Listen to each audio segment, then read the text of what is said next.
Hey guys, welcome to my channel numeracy maths classes. Guys, आज की video हम solve करने वाले हैं क्वेश्चन नंबर 15 एक्सरसाइज 5.3 का। तो चलिए बिना टाइम वेस्ट करे स्टार्ट करते हैं। क्वेश्चन नंबर 15, इसमें क्या गिवन है? A contract on construction job specifies a penalty for delay of completion beyond a certain date as follows। देखो, एक डेट फिक्स की होगी उसने। सपोज मान के चलो, मैंने बोल दिया मुझे 15 जून को काम पूरा चाहिए। अगर 15 जून को काम पूरा नहीं होता है तो जितने दिन क्या होगा, काम डिले होगा, मैं क्या करता जाऊंगा। आप ध्यान से पढ़ते हैं, कितना उनका पेनल्टी लगेगी वो देखते हैं क्या गिवन है। मान लो 16 जून को पूरा होता है तो हमें 200 रुपये देने होंगे। अगर 16 को भी पूरा नहीं हुआ तो सेकेंड डे पेनल्टी बढ़ जाएगी। कितनी? 250 रुपये हो जाएगी, 250।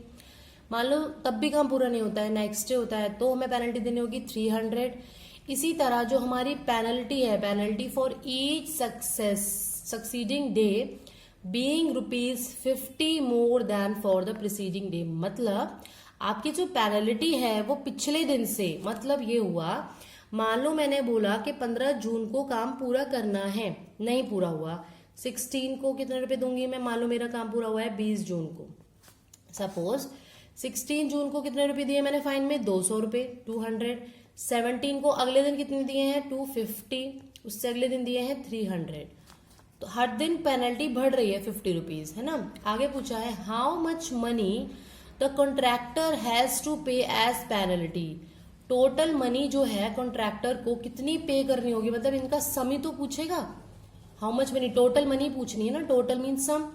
If he has delayed the work for 30 days, भाई उसने तो 30 डेज लेट कर दिया काम, यानी कि 15 जून की जगह वो कब देगा काम पूरा करके? 15 जुलाई को, यानी कि उस एक महीने की उसे पेनल्टी देनी पड़ेगी। तो ये आप ध्यान से देखना, आप लिख लेते हैं पहले हम। Penalty for first day is 200, penalty for second day is 250, जिसको हम ये भी लिख सकते हैं 200 plus 50। penalty for third day is 300 थी, जिसको हम ये भी लिख सकते हैं ना गाइस, 250 प्लस 50। मीन्स आपका हर महीने 50 रुपीज हर दिन पेनल्टी बढ़ रही है। देयरफॉर ये हमारा क्या बन गया? एक एपी, जिसकी फर्स्ट टर्म हो गई 200, सेकेंड टर्म हो गई 250 एंड थर्ड टर्म हो गई 300। तो फर्स्ट टर्म 200 लिखेंगे एंड कॉमन डिफरेंस डी कितना लिखेंगे? 250 माइनस 200 यानी कि 50। और एन कितना है? Number of days 30 days. और सम पूछा है हमसे, क्या पूछा है? S n. देखो एवरीथिंग इज गिवन, जस्ट क्या करना है? एस एन का फॉर्मूला पुट करो और सारी वैल्यूज सब्स्टिट्यूट कर दो। तो n/2 into 2a plus n minus 1 into D. तो n की वैल्यू है 30, तो 30/2 इंटू 2a, तो 2 इंटू 200 प्लस n माइनस 1 यानी कि 30 माइनस 1 इंटू डी यानी कि 50। 2 से इसे काटा आ गया 15।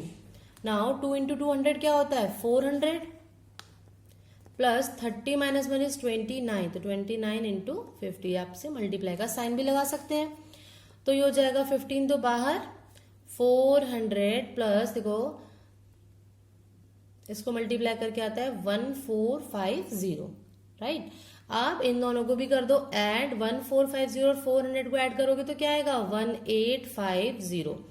नाउ 1850 और 15 को मल्टीप्लाई करते हैं तो इनको मल्टीप्लाई करके आता है 27750 रुपीज, यानी कि उसको टोटल पेनल्टी जो एक महीने की देनी है वो देनी है 27,750 रुपीज। तो आई थिंक ये समझ में आ गया होगा।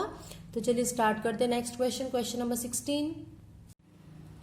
क्वेश्चन नंबर 16 में गिवन है a sum of ₹700 is to be use to give 7 cash prices.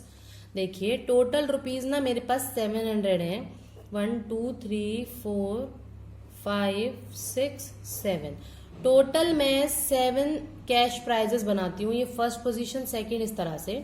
तो आइए मैंने कैसे डिस्ट्रीब्यूट किए 700 to give 7 cash prizes to student of a school for their overall academic performance if each prize is 20 less than its preceding prize. मतलब मान लो example ले रही हूँ, मैंने पहले बच्चे को 100 दिए, तो उससे कम देने हैं अगले को, कितने कम, 20 रुपये, 20 less than it's preceding price. तो कम दूंगी 20, तो ये कितने हो जाएंगे 80। उससे अगले को कितने दूंगी मैं, 80 माइनस 20 यानी कि 60। इसी तरह से चलता जाएगा, -20 मैं कर रही हूँ।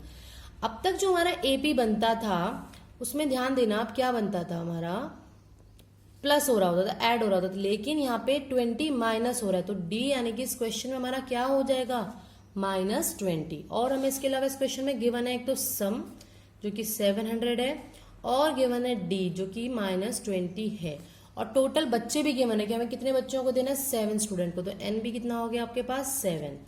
फॉर्मूला यूज करते हैं, Sn is equals to n/2 into 2a plus n-1 into D का। Sn की जगह 700, n नहीं पता, n/2 n पता है 7, तो 7/2 इंटू 2a, a नहीं पता ना फर्स्ट टर्म, प्लस मैं ये नहीं पता फर्स्ट बच्चे को कितने रुपए दिए। अगर फर्स्ट बच्चे के पता चल जाए तो 20-20 रुपए कम करते जाने हैं, सबके पता चल जाएंगे।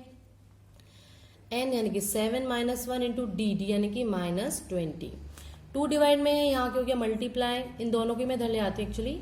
तो देखिए 2 डिवाइड में था तो मल्टीप्लाई में आ गया, 7 डिवाइड मल्टीप्लाई में था तो वो डिवाइड में आ गया। अंदर बचा 2a plus 7-1 is 6 into minus का 20।